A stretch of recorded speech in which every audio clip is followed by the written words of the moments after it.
So the exam is broken down into 13 subsections with 13 associated percentages, which actually bring it to 100% of the possible points you could actually get.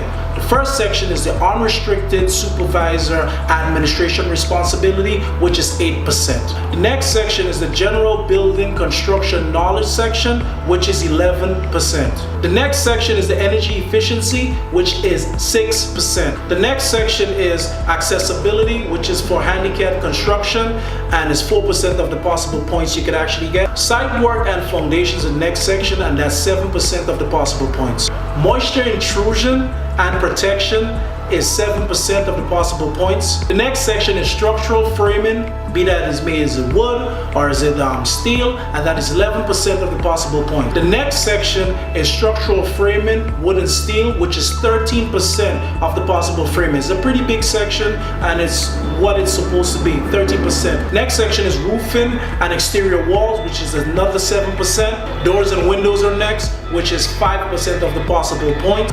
Interior environment, which is mechanical and ventilation, is another 7% of those possible points. Fire protection, mechanical, which is 5% of the possible 100 points. Safety in construction, which is the final section, and it's really the OSHA section, which is very important. I tell everybody, get the OSHA book, and we'll get into that as we talk about the type of books that we need. Safety in construction, which is the OSHA section, is 11% of the possible points, and that concludes the complete breakdown of all 13 chapters and subcategories in the unrestricted construction supervisor license exam, along with the percentages. So let's get into the books, which is the open reference materials that we need for the exam. The IRC, which is the International Residential Building Code 2015. The IBC, which is the International Building Code Commercial Construction 2015. The 9th edition of the Massachusetts Building Code, which is this 780 CMR, and also the IBC Massachusetts Building Code 570 CMR Commercial.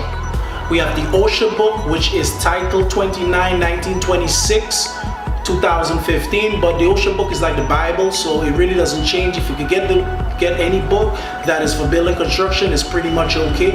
We have the IECC, which is the Energy Book 2015. We also have the 521 CMR, which is for the accessibility and also the handicap requirements that is needed on the exam. Very important book, please get that. And that is your 7 books that you need for the exam. This concludes our week 10 to 11 part 1. Stay tuned for part B next week. We'll get into the jam of the week. And I picked this song and I picked this artist for a particular reason. She actually transferred what she was doing as an exotic dancer to become a recording artist, and she really became a multi-platinum selling artist. She said it's a line in there that is really, really important though. So let's listen for the line right now, and then I'll actually break down my thoughts on it. There is a swear in there that I'm not going to repeat, but it's art and they're going to do what they have to do.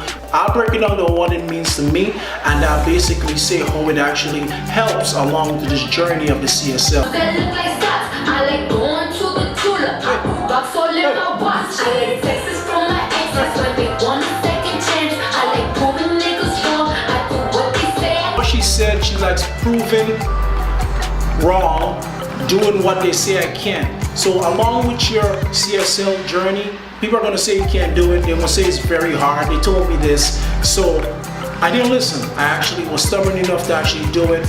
I passed, and now we're doing videos. I teach now. So don't let anybody limit your progress. Just keep on pushing, and if you have any questions pertaining to the CSL, please leave it in the comments. I get back quick to individuals. Thank you again, Mario Austin from the Grease Network. See you next week.